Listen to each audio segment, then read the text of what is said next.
Hello everyone, welcome to video 8 of my Claude series.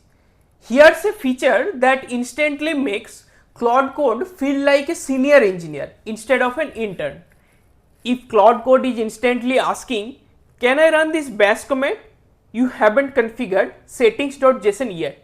In the next few minutes, I will show you how to whitelist trusted commands, block risky ones, customize tool permissions, and set up your IDE so Claude gets out of your way and helps you to code faster.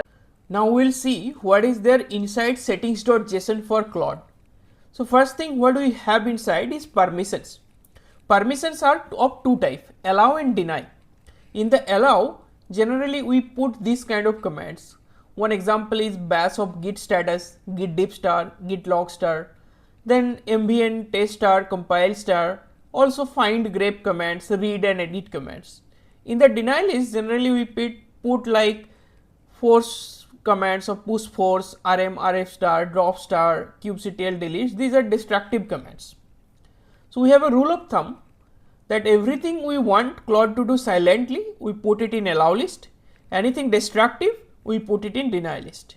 We have to set up this once and stop seeing permission prompts forever. Let's dig deep into the settings.json. So settings.json has 3 layers and 1 priority order. Highest priority for settings.json is policy.json. It lives in this location.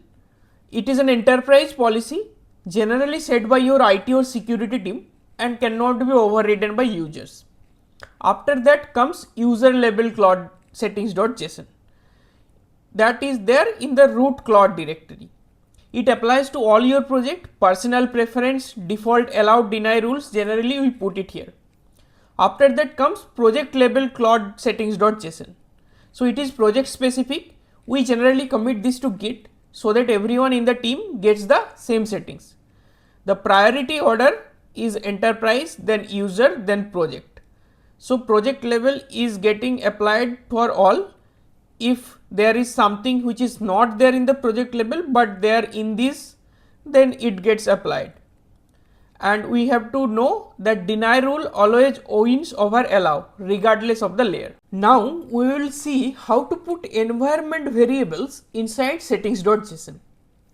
So environment variables are set in settings.json to be injected into every Claude Code sessions.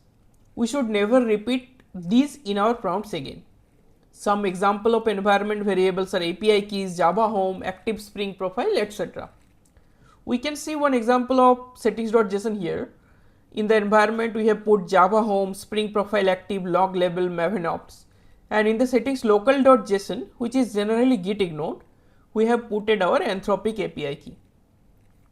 One important security thing to note here is that we should use settings.local.json for secrets and it is git ignored.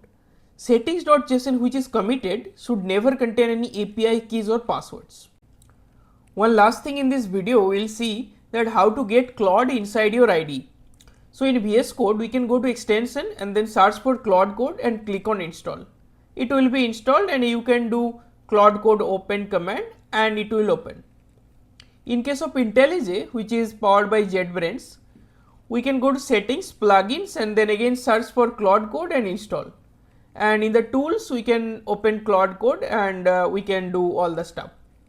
So what is the important thing here is if you use Claude Code inside your IDE, you can get visual stuff like you can see what all changes are happening, we will see inline suggestions and all the IDE benefits. But generally I prefer to use CLI because CLIs are fast.